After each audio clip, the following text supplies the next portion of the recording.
ام المومنین سیدہ طیبہ طاہرہ سیدہ عائشہ صدیقہ رضی اللہ تعالی عنہا فرماتی ہیں، ایک دن میں دیکھا کہ حضور میرے حجرہ میں نہیں ہیں، تو میں حضور کو تلاش کرنے نکلی۔ جنت البقیع میں آسمان کی طرف سر اٹھائے حضور اللہ سے التجائیں کر رہے تھے۔ مجھے دیکھا تو ارشاد فرمایا، عائشہ کیا تم نے یہ سمجھا کہ اللہ کا رسول تم سے زیادتی کرے گا؟ فرماتی ہیں میں نے عرض کی، یا رسول اللہ صلی اللہ علیہ وسلم، میں یہ سمجھا شاید آپ کسی زوجہ محترمہ کے حجرہ میں تشریف لے گئے ہیں۔ فرمایا آج لیلۃ النصف من شعبان، شعبان کی 15ویں رات ہے، درمیانی شب ہے۔ اس رات کو اللہ تعالی جل شانہ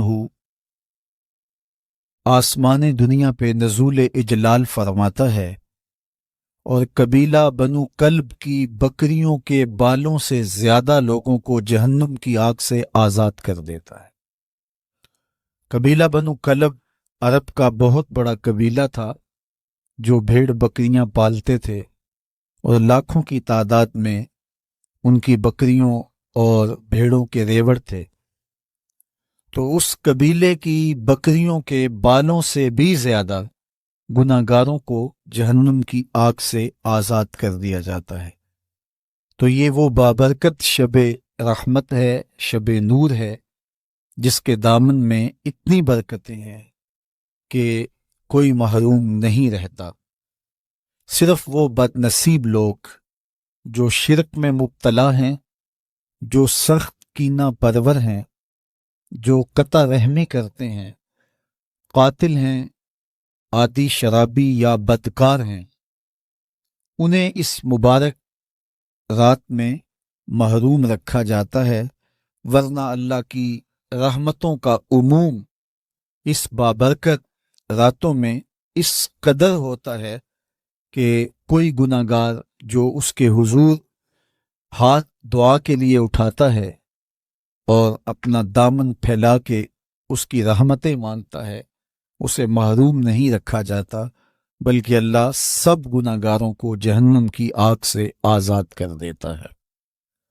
ایک روایت میں آتا ہے کہ اللہ لیلۃ النصف من شعبان، شعبان کی 15ویں رات کو آسمان دنیا پہ اپنی رحمتوں سے جلوہ گر ہوتا ہے اور فرماتا ہے کوئی رزق مانگنے والا، میں اس کی جھولیاں بھر دوں، ہے کوئی مغفرت طلب کرنے والا، میں اس کے گناہ معاف کر دوں، ہے کوئی مجھ سے عافیت مانگنے والا، میں اس کو عافیتوں سے نواز دوں، ہے کوئی فلاں چیز مانگنے والا، ہے کوئی فلاں چیز مانگنے والا، اس کی رحمتیں آواز دیتی ہیں، اور یہ آواز غروب آفتاب سے لے کر کے طلوع فجر تک مسلسل بندوں کو دی جاتی ہے، اور بندے اس کے حضور اگر دستے طلب دراز کریں، اپنی جھولی پھیلائیں، تو اللہ تعالیٰ ان کو ان کے مانگنے سے بھی زیادہ عطا فرماتا ہے۔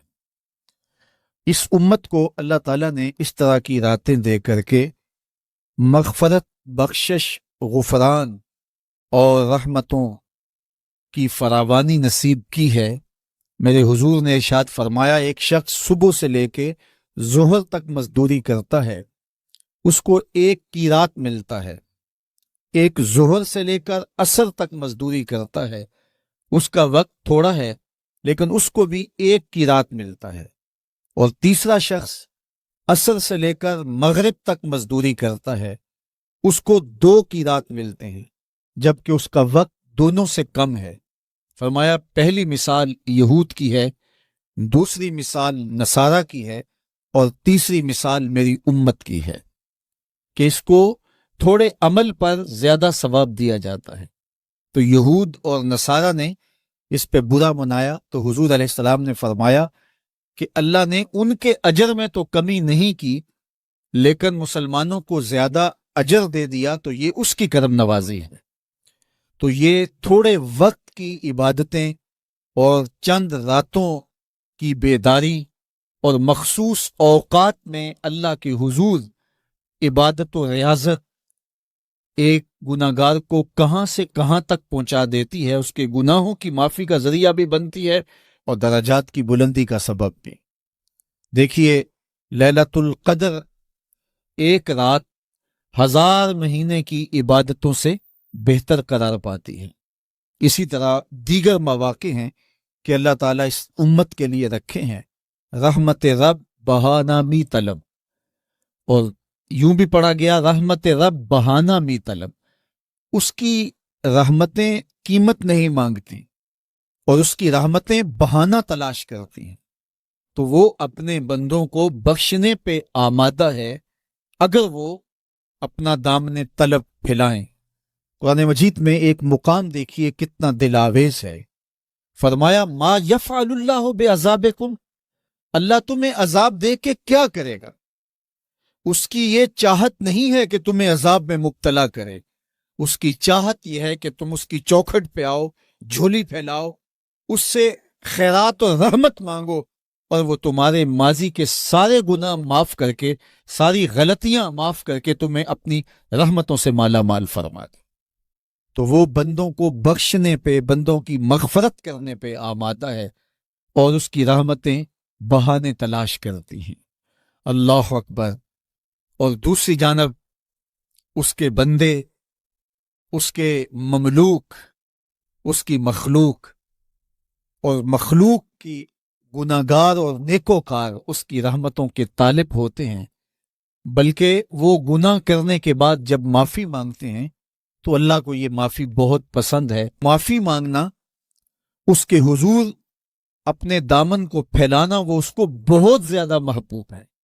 انسان کی فطرت کے اندر گناہ رکھا گیا ہے، آگ، ہوا، مٹی، پانی، یہ ان 4 چیزوں کا مرکب ہے۔ اس کے جو عناصر ہیں اس میں کبھی اعتدال قائم نہیں رہتا اور اس سے گناہ سرزد ہو جاتے ہیں۔ گناہ کرنے کے بعد بندے کا اس گناہ پہ اصرار کرنا، اڑ جانا، ضد کرنا، توبہ نہ کرنا، اللہ کو یہ پسند نہیں۔ لیکن اگر اس سے گناہ سرزد ہو جائے تو پھر وہ توبہ کر لے تو اللہ کو یہ بہت زیادہ پسند ہے۔ جو اس سے ہو سکے نیکی وہ اللہ کے حضور پیش کرے، لیکن اس کے اندر جو شر رکھی گئی ہے، اس کے اندر جو قوتیں گناہ کی رکھی گئی ہیں، اس سے اگر اس سے گناہ سرزد ہو جائے تو پھر وہ اللہ سے توبہ کرے، اللہ کی طرف رجوع کرے، تو اللہ اس کی توبہ کو نہ صرف قبول کرتا ہے بلکہ اس کے گناہوں کو معاف کرتا ہے اور گناہوں کو بدل کے نیکیوں میں تبدیل کر دیتا ہے۔